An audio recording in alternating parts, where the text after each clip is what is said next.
You can find DC motors in many portable home appliances, automobiles, and types of industrial equipment.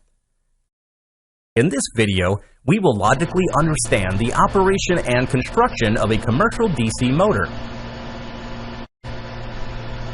Let's first start with the simplest DC motor possible. It looks like this. The stator provides a constant magnetic field, and the armature, which is the rotating part, is a simple coil. The armature is connected to a DC power source through a pair of commutator rings. When the current flows through the coil, an electromagnetic force is induced on it according to the Lorentz law, so the coil will start to rotate. You will notice that as the coil rotates, the commutator rings connect with the power source of opposite polarity.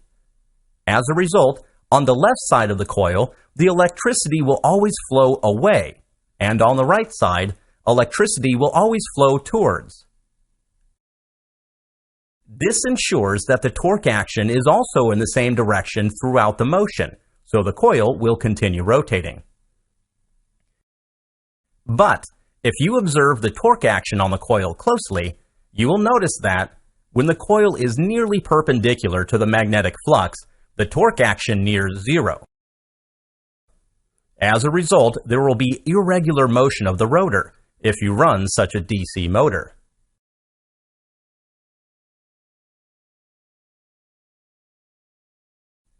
Here is the trick to overcoming this problem. Add one more loop to the rotor, with a separate commutator pair for it. In this arrangement, when the first loop is in the vertical position, the second loop will be connected to the power source, so a motive force is always present in the system.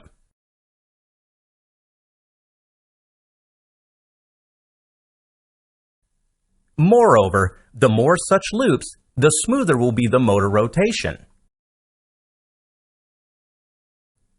In a practical motor, the armature loops are fitted inside slots of highly permeable steel layers.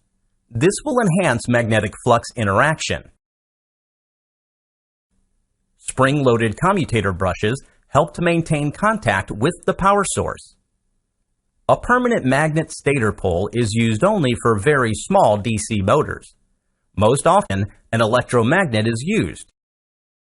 The field coil of the electromagnet is powered from the same DC source. The field coils can be connected to the rotor windings in two different ways: parallel or series.